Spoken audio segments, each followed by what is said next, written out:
Hey everybody, in this video we're going to cover the codes for the Arduino robotic arm. We will show you first how you can set it up so you can start playing it. Then we're going to analyze the code line by line so you understand how it works. Lastly, we're going to do some customization so you can do whatever you want. Let's get started.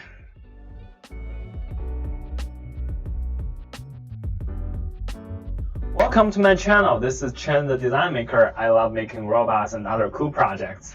So if that's something interests you, feel free to subscribe my channel here. So once you unzip the file you download from the link provided in the kit, there are 3 files here, and the Uno file is here, MiArm 3.0. But by opening it and just by compiling it, it says speed servo-dash is now such file or directory. But it's not that hard to fix, so what you have to do is to go back to the folder and copy or cut the H file and the CPP file in the same folder as the MiArm 3.0, and this should work. Now we can connect the cable to the robotic arm itself. So once the code is uploaded, it is defaulted to the potentiometer controlling mode. So the first potentiometer will do the jaws, the second one will do the forearm, and the third one is the back arm, and lastly is the base turning left to right. It also comes with a PC mode, which you have to start in the serial monitor and press N to start.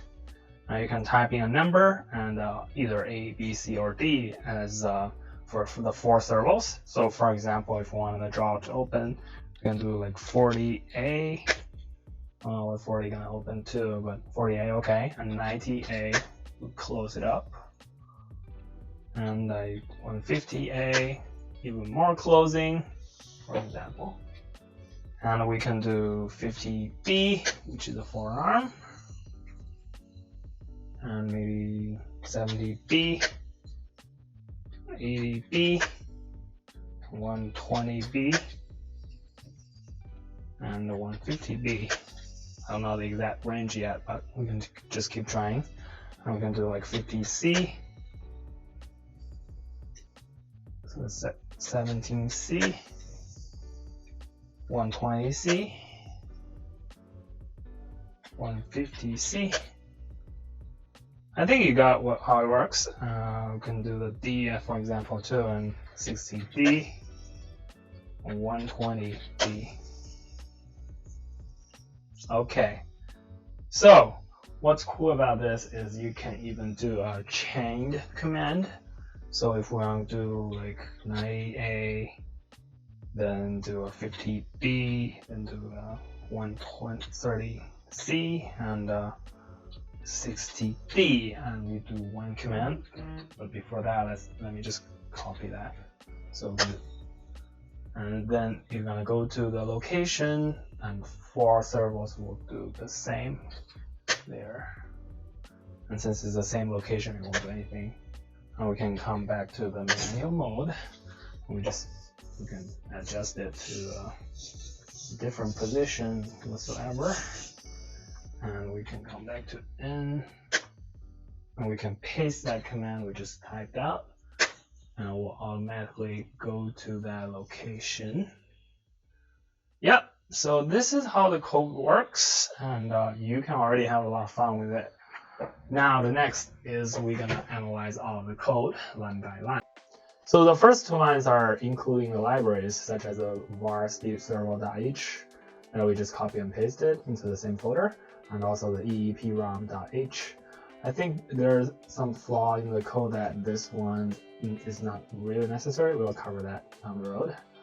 And the var speed servo.h, we could actually take a look by the tab here. Here are all the methods that would work in our code. So the reason why we're including this file is we're gonna refer to all these methods down the road. And the first thing, the next line you'll see is var speed servo, class for manipulating servo motors connected to Arduino pins. So basically it's creating one instance of the class, the speed servo called servo1, and etc. for 1, 2, 3, 4. The next 4 lines are defining the potentiometers, so the potentiometer 1, 2, 3, 4, and matching 1, 2, 3. The comments here are in Chinese. It means the draw potentiometer is A0, and the forearm is A1, the back arm is A2, and the base is A3. And next in line is defining 4 values that's going to hold the position temporarily, and another byte for the mode. Since there are 2 modes, one is for the manual mode using potentiometers, the other is the PC mode. Okay, maybe we could look at the manual mode first, since it involves all these variables. So we can scroll all the way down to here, starting here, if mode equals to 0. So where does mode got 0 is in case of M. We'll cover the in case later. But just remember, if the mode is 0, it's a manual mode. It's taking the value 1 equals to the analog read potentiometer pin 1. So it's reading the A1 potentiometer value into this variable vol1, and then it's a serial print, so you know what it is. Then the map method mapping the potentiometer value, because it's an analog read, it's ranging from 0 to 1023. And we are mapping that value between this to a value between 0 to 179, which is the servo range from 0 degrees to 180 degrees. So if you want to limit certain servo to certain degrees, you can definitely just change these 2 numbers. For example, if you just want 0 to 60 degrees, you can do like 0 to 60, or maybe you want from 60 to 120, for example. Then the end of the potentiometer are going to match this number, and the other end minimum will match this number. Okay, and you're going to print the mapped value, because this is still the same thing. And then servo 1 write value 1, which is already translated to this 0 to 179 number, and that's going to be something readable by the servo, and there's a delay to give some processing time. So servo write is also done here. So write value, servo1.write with just a value, it's just this, set the servo angle in degrees. Same applies to other 4 servos. That's basically how the manual mode works. Very straightforward. So the things you can play with is maybe limiting the angles. Alright, then we are back into the main flow here. In void setup, you can see it's attaching the 4 servos to 4 pins, and the servo attach is also here. Attach pin, attach a servo motor to an I/O pin. That's very straightforward. That means the instance of the servo class we started is just attached to the pin, so hardware and software are connected. Serial begin 9600 and serial write begin. So this is starting the serial monitor, and this is just something to let you know it's getting started. Okay, let's look at the main flow, the loop. During the loop, the first thing it did is this static int. So I'm pretty new to static, but based on some research, it means static will hold the value after this call. So if I do regular int, right, if int v is equals to 0, and every time the loop starts, it's going to change the v to 0 again. But if you put static in front of it, v will keep that number. So during the process of the loop, if the v becomes like 12, then the next loop, the v is still 12. And if you keep looping, the number will keep holding up, and whatever the process is.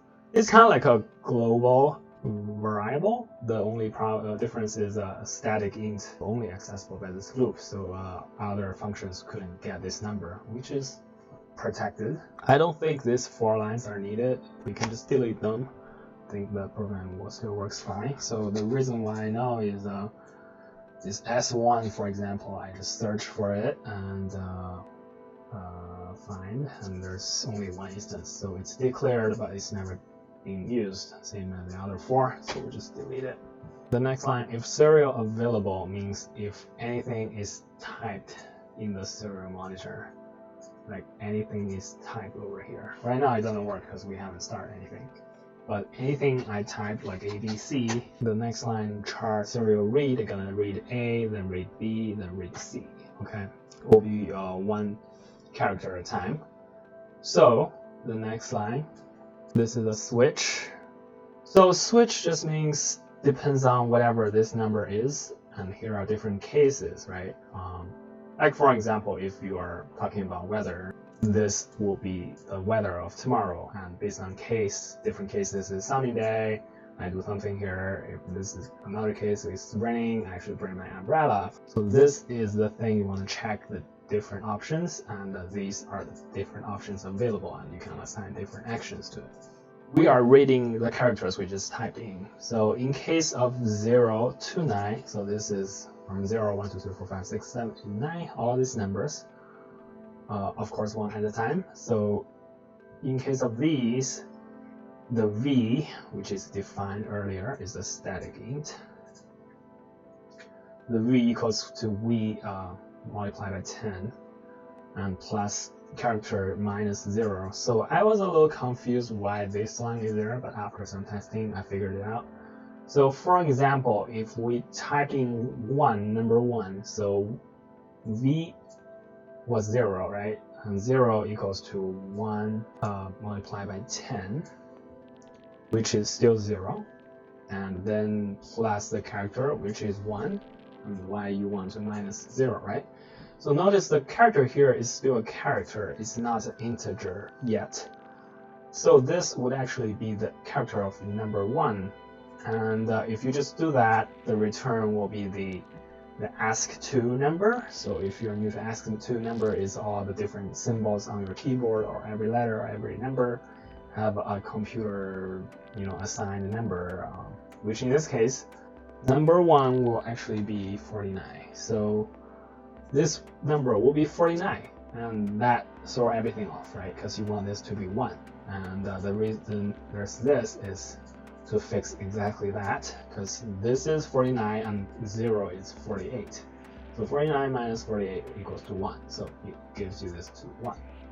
So that's if we type in 1 single digit. What if we type 2 digits at a time? Let's say we type in 90, okay? So 0 equals to 0 multiplied by 10, still 0, plus 9 minus 0, which is 9. So in this case, v is already 9. And the serial monitor will print 9 out. Break is just gonna, jump out of this switch. Ignore all the following cases and coming back over. If you scroll down, it won't satisfy any of these. We'll just come back to the loop. Okay. And now the v is equaling to 9. And remember, we just typed 90, right? So the character read, the serial read is still available. So then there's a 0 character available for it to read. So now v, this is 9, equals to 9 multiplied by 10, which is 90, and it's gonna add a 0, then minus 0, which is nothing. So v becomes 90. As the same as we type in 90. Same as if we type in 95, the first 9 character are gonna have this multiplication of 10 times, then it's gonna add the 5, so v becomes 95. The next case is if we type a small case, then it's gonna check if mode equals to 1, so that's coming along, but just remember mode equals to 1 is the PC mode. If a is tagged, the servo 1 gonna write the v. Remember that in the 90 scenario, the v is 90, so write 90, 10. So what 10 is? We can come back to this menu, write value and speed. And the speed is how fast the arm moves. So you can change this number to make it faster or slower. And then it's gonna clean up the v, because you just write 90 to it. If you keep typing the v, keep adding up, then that's gonna mess up a lot of things. So v is 0, and you can print the v just to confirm, then break, then come back to the loop again. So now v is 0, it's waiting for another command. So the b, c, and d works the same. And now here is case m. So case m, when an M letter is typed in serial monitor, it will print mode equals to PART. That's just letting you know it's potentiometer controlling. And the EEPROM writes this address as 0. So EEPROM is basically like a hard drive that you can save data into it. So even if you unpower your Arduino, it still remembers it. But the thing is, this program didn't check anything in the beginning of the program, so it doesn't really work. So the EEPROM gonna write the 1001 address with the value 0, and the mode gonna be equal to the 0 number. So manual mode is 0, and we'll just break that and clear the V value to 0 again. And if the case it's N, it will display this is a PC mode, and it will write the same address with value 1, then the mode becomes 1. So this is where you see the if mode equals to 1 or if mode equals to 0.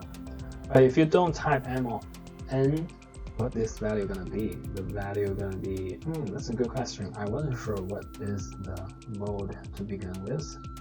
It's either gonna be 0 or 1, right? Let's do some investigation. Okay, but this is basically how it works. And next we're gonna do some customizations. Let's try 120A, 120B, 120C, 120D. Okay, maybe we should save it somewhere.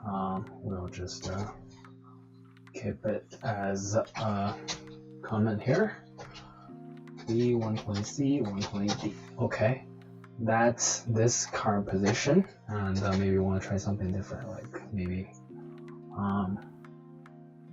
90A, 90B, 90C, 90D. So now we got two strings that we can copy and paste. So we can just go to a different location and come back to earlier position. So I'm wondering if we put two of them together, what would happen? Because it's like going to the new position and going back, right? So let's see. It does nothing, which is kind of true because it's running really fast. So it cancels out each other. So it barely sent the first command, and the second command replaced it. So also, as well as if you're using the same location, you probably already noticed when it's doing the transition, it does one move for all the servos. But sometimes you might want movement with steps. So like I wanted to do the A first, then do the B, then do the C, then do the D, right? So I was trying to add some delays in the program, but I realized in this var speed servo library, there is actually a function a little different than the write value speed as we're using in this program. There is write value speed and wait. And wait is a boolean that, if true, calls the function call to block until move is completed. So that might be something exactly we're looking for. I think we could do a copy of these four guys, A, B, C, D, and we make something different. I think we're gonna call these new ones with capitalized letters, called A, B, C, and D, and we're gonna add a 1 in each of the servo write function, which makes the wait boolean available. So boolean is just 1 and 0, right? Okay, so all the wait are ready, and maybe we could try the equivalent of these guys with capitalized letters, see how that works. So right now it's this position, so we could just do this and server monitor. Let's see. Didn't work. How come? Okay, 98, but it doesn't work. Well. 5 minutes later. Oh, you know what? We didn't send this yet. Okay. That's why. Stupid. Okay. Now we're talking business. Go to PC mode first. This is already the extended position. So its original position. Let's try the capitalized A, B, C, D with wait functions. It's doing A, B, C, D. All right, let's compare it to the other one, the small lowercase, which is gonna be one stroke. Yeah, you see the difference? Okay, I think that's very clear then. What else can we do? I noticed even with the capitalized numbers, it's not doing a significant delay. Like it's just one action after another. I'm wondering if there's a way to throw a delay in it. Let's see. There are some sequence play. That's really interesting. So sequence play, you can set up a sequence and it will play different positions. But how you set up sequences? Well, this looks rather complicated. So we'll probably come back later. There's no delay here. Maybe we can do something to add a delay in one letter. So maybe we can create a new case. What should we call it? Wait, maybe. Wait, okay. That makes sense since we couldn't do delay now. And we want to do a delay 2000. And that will be all. Quick. And let's upload it. See if it makes a difference. Okay. 0, go to PC mode first. Then come to the default location. And what we're gonna do is type in this, also adding W's in between letters. Let's hope it works. So 1 delay in 2 seconds, then B delay in 2 seconds, C delay in 2 seconds, D then down. Okay, that works. Now we can even change this to make it longer, right? So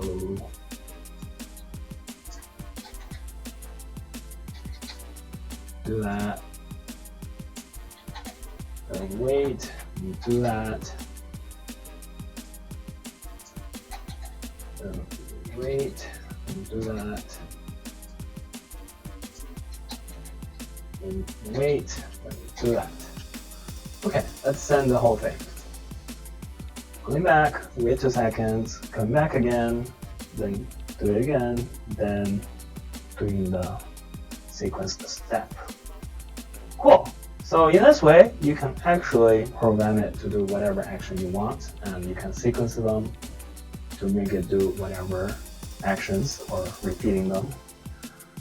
And I just realized by sending data through the serial monitor to the Arduino basically is how a lot of 3D printers and laser cutters works. Whatever we typed out in the serial monitor is the G code, and we can actually create our own protocol and send commands. Thanks for watching, and let me know if you have any questions. Hopefully you learned something new today. And if you don't mind, please subscribe my channel and like my video. That will be great support for my effort here. Thanks, and see you next time.